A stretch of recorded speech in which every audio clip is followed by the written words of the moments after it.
இங்கே கூடவே தான் இன்றைக்கி அந்த வீடியோ எடுத்தார் இல்லையா சக்தீஸ்வரன்ற ஒரு சார், அவர் நாள் பூரா எங்கள் கூடயே தான் இருக்கார். அம்மாவுக்கு அடிக்கடி மயக்கம் வரணுன்னே அவர் டீ வாங்கி கொடுத்தாரு, எங்களுக்கு சப்போர்ட்டாக இருந்தார்.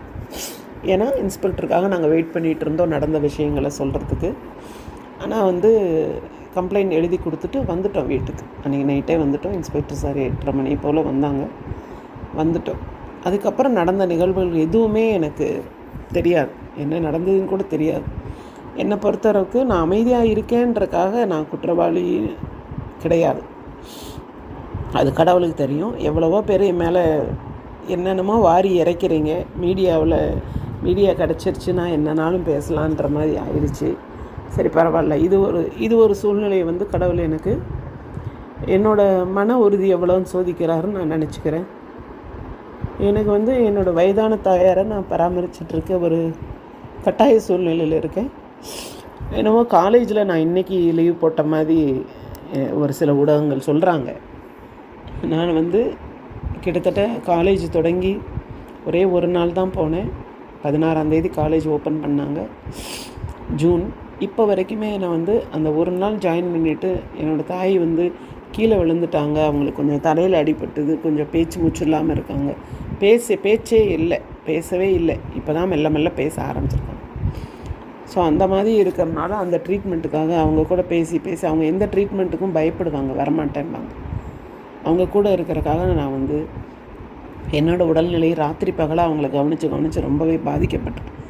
என்னால் வேகமாக கிளம்பி போய் பஸ் ஏறி திண்டுக்கல் போயிட்டு திரும்ப ரிட்டர்ன் இத்தனை கிலோமீட்டர், கிட்டத்தட்ட 100-200 கிலோமீட்டர் நான் டெய்லி ட்ராவல் பண்ணிட்டு வர்றது ரொம்பவே சிரமப்பட்டு தான் வந்தேன்.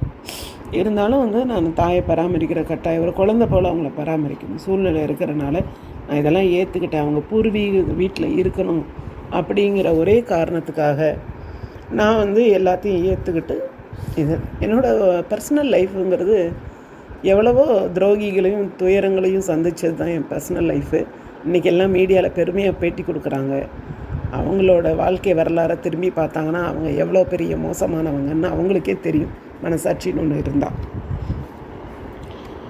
இப்போது எந்த ஒரு உயர் அதிகாரியும் எனக்கு தெரியாது, கண்டிப்பாக தெரியாதுன்னா இப்போ உங்களுக்கு எப்படி ஒரு உயர் அதிகாரி பேரை சொன்னால் அவங்கள பற்றி தெரியுமோ, முதலமைச்சர் ஸ்டாலின் அவர்களையெல்லாம் என்னோட சேர்த்து வச்சு பேசுகிறாங்க. மாண்புமிகு முதலமைச்சர்கிட்ட நான் அந்த மரியாதையான எண்ணங்கள் தான் எனக்கு இருக்கே தவிர எந்த விதமான பர்சனல் எதுவுமே எனக்கு கிடையாது.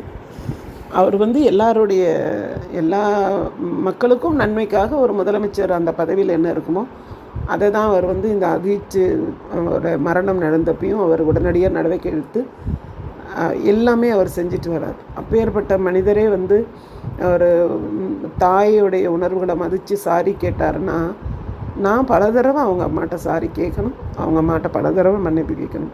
என்னால் நேரில் வர முடியல, ஏன்னா கேமராக்கள் என்னை விடாமல் துரத்திக்கிட்டே இருக்குது. எங்கள் வீட்டு வாசல் கதவை கூட திறக்க முடியல. எங்கள் வீட்டில் ஆமாம் நாய்க்குட்டின்னா நான் ரொம்ப மதிப்பேன் தான். அதை கூட ஒருத்தர் மீடியாவில் கொஞ்சம் கேவலமாக சொல்லியிருந்தார். நான் உயிர்களை ரொம்ப நேசிப்பேன், எந்த உயிரும் கொல்லக்கூடாது, பாதிக்கக்கூடாதுன்னு நினைப்பேன். ஒரு சின்ன எறும்பு கூட குக்கர் மூடியில் ஒட்டி இருந்தால் நான் அதை மெதுவாக ஒரு குச்சியை வச்சு தள்ளி விட்டுட்டு அப்புறம் தான் சாதம் வைப்பேன். ஸோ ஈவன் எங்கள் வீட்டில் நாங்கள் கொஞ்சம் காடோடு சேர்ந்த மாதிரி தான் இருக்கும், கிராமம். எத்தனையோ தடவை பாம்பு வந்திருக்கு. ஈவன் என் ஸ்டூடெண்ட்ஸுக்கு கூட தெரியும். நான் கொல்லாதீங்கன்னு தான் சொல்லுவேன். ஏன்னா வாழ்கிறது எல்லா உயிரோட உரிமை.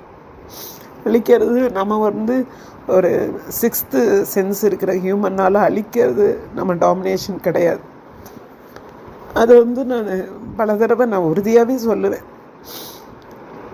ஸோ இந்த மாதிரி ஒரு சூழ்நிலையில் எனக்கு ஐஏஎஸ் அதிகாரி தெரியும், அது அவங்கள தெரியும், இவங்கள தெரியும், ஃபோன் பண்ணேன் அப்படின்றாங்க. இந்த அஜித்குமார் தம்பி அவர்களோட மரணத்தை எப்படி எடுத்து செல்லணும், அவருக்கு எவ்வளோ உண்மையாலுமே அவங்க குடும்பம் மேலே அக்கறை இருந்து அவருக்குரிய இரங்கலையும் அன்பையும் வெளிப்படுத்தணுன்னா இப்படி திசை திருப்பலாக இவ்வளோ சேனல்ஸும் பேசிகிட்டு இருக்க மாட்டாங்க. சாத்தான் குளத்தை பற்றி 90% பேசுகிறாங்க, 10% தான் அஜித்குமார் அவங்க தம்பியை பற்றி பேசுகிறாங்க. அதை தவிர என்னோடய பர்சனல் வாழ்க்கை வரலாறு இந்த சமுதாயத்துக்கு ரொம்ப பெரிய முக்கியம் கிடையாது. பர்சனல்னால் இவங்க கல்யாணம் பண்ணாங்க, இவங்களுக்கு குழந்தை குட்டி இல்லை, இவங்க அப்படி, இவங்க இவங்க ரூடு, இவங்க அப்படி இப்படின்னு என் வாழ்க்கையில் என்னோடய பர்சனல் சேற்றை வாரி இறைப்பதுங்கிறது இந்த சமுதாயத்துக்கு ஒரு தேவையில்லாத விஷயம்.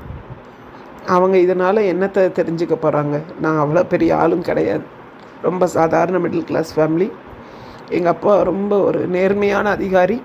இதை கண்டிப்பாக நான் தெரிவிச்சே ஆவேன். உலகமே எதிர்த்தாலும் அவர் ஒரு மிகப்பெரிய நேர்மையான அதிகாரி. ஒவ்வொரு வருஷமும் கலெக்டர்கிட்ட அவருடைய பணியின் பாராட்டுக்காக அவார்டு வாங்குறவர். அத்தனை மெடல்ஸும் எங்கள் வீட்டில் இருக்குது. அப்படிப்பட்ட நேர்மையான அதிகாரி தான் எங்கள் அப்பா. அவர் அவரோட பதவிக்கு நாங்கள் கோயம்புத்தூரில் தான் வாழ்ந்தோம், பிறந்து வளர்ந்தது எல்லாம் கோயம்புத்தூர் தான். அவரை பதவிக்கு எவ்வளவோ சொகுசாக வசதியாக கோயம்புத்தூர்லேயே வீடு கட்டி வாழ்ந்துருக்கலாம். ஆனால் அரசாங்கத்துடைய லோன் அப்ளை பண்ணி வாங்கி எங்களால் முடிஞ்ச அளவு இந்த கிராமத்தில் ஒரு வீட்டை கட்டி, கிட்டத்தட்ட 40 வருஷத்துக்கு முன்னாடி கட்டின வீடு இது. யாரோட காசுலேயும் கட்டலை. லோன் எங்கள் அப்பா இதுலேயும் அம்மா இதுலேயும் ரெக்கவரி செய்யப்பட்டு கட்டின, ரிட்டையர்மெண்ட் வரைக்கும் கட்டின லோனு. இங்கே ஆஃப்டர் ரிட்டையர்மெண்ட் நாங்கள் 2001-2 அப்பா ரிட்டையர் ஆகிட்டாங்க. ஸோ இவங்க ஏதோ எங்கள் அதிகாரத்தை நாங்கள் 2011 யூஸ் பண்ணோன்னு சொல்கிறாங்க. ரிட்டையர்மெண்ட்டுக்கு அப்புறம் ஒரு மனுஷங்களுக்கு அந்தந்த அரசாங்க அதிகாரிகள் எல்லாருக்குமே தெரியும், அந்தந்த டிபார்ட்மெண்ட்டில் இருக்கிறவங்களுக்கு ரிட்டையர்மெண்ட்டுக்கு அப்புறம் அங்கே டிபார்ட்மெண்ட்டு போனால் எவ்வளோ மரியாதைக்கு அந்த வாசலில் நிற்கிற பியூன்லேருந்து அந்த ஸ்வீப்பர்லேருந்து என்ன மரியாதை கொடுப்பாங்கன்றது எல்லாருக்குமே தெரியும். இந்த எல்லா பிரச்சனைக்கும் காரணமே, இவ்வளோ அசிங்கப்படுத்துறது, இவ்வளோ மீடியாவில் வர்றதுக்கு காரணமே ஆலம்பட்டியை சேர்ந்த இந்த ஒன்றிய செயலாளர் சண்முகன்றவர் சார். அவர் இவருக்கு மூவேந்தனுக்கு ரொம்ப வேண்டியவர். அவர் என்னன்னா, இந்த பணத்தை வாங்குறத அவங்க திருப்பி நமக்கு கொடுக்கக்கூடாதுன்றக்காக இப்படியெல்லாம் திசை திருப்பி அவளை கேவலப்படுத்தி நம்ம வச்சுக்கலாம், செமிச்சிடலாம், அதை நான் எல்லாம் அசிங்கமும் படுத்துறேன்னு முனைப்பாக செயல்பட்டு வர்றார். அவங்க கொஞ்சம் வருஷங்களுக்கு முன்னாடி அவர் அன்னை ஃபாத்திமா காலேஜ் ஷா அவர்கள் சேர்மன் ஃபோக்சோ சட்டத்தில் உள்ளே போனார் இல்லையா, பிஜேபி உடைய பொறுப்பில் ஏதோ ஒரு பொறுப்பில் இருக்கார், டிஸ்ட்ரிக்ட் செக்ரட்டரின்ற மாதிரி சொன்னார் அந்த ஷான்றவர். அவருக்கு ரொம்ப வேண்டியவர், நெருங்கினவர் இந்த சண்முகன்றவர். சண்முகம் இத்தனைக்கும் டிஎம்கே ஒன்றிய செயலாளர். ஷா கிட்ட போய் அப்பப்போ காசு வாங்கிட்டு வருவாருன்னு ஷாவை சொல்லுவார், எங்ககிட்ட செலவுக்கு காசு கொடுங்கன்னு வாங்கிட்டு வருவார். அதனால இந்த சண்முகன்றவர் உண்மையாலுமே கொஞ்சம் வருஷங்களுக்கு முன்னாடி என்னோட மாருதி 800 ஒரு ஷூட்டிங்காக கேட்டார். அன்னை ஃபாத்திமா காலேஜில் ஷூட்டிங் நடக்குது, 800 கொடுங்க. நான் கொடுக்க முடியாதுன்னு, ஏன்னா எனக்கு பிடிக்காது அவங்களையெல்லாம். அவர் கொஞ்சம் ஒரு மாதிரி நடக்கக்கூடியவர், எனக்கு பிடிக்காது. அந்த இதில் நல்ல பெயர்கள் கிடையாது அந்த ஊர்லன்றனால. ஸோ அவங்க கூடையெல்லாம் நாங்கள் பழக மாட்டோம், வேண்டான்றோம். அமைதியாக போயிட்டு அமைதியாக வருவோம். இவங்கெல்லாம் நமக்கு வேண்டான்ற மாதிரி ஒரு வாழ்க்கை. அப்போ நான் கொடுக்க முடியாதுன்னு சொன்னேன். எதுக்கு கேட்டார்னா, அந்த இதில் நடிக்கக்கூடிய ஹீரோவோ அல்லது வில்லனோ அந்த காரை அடித்து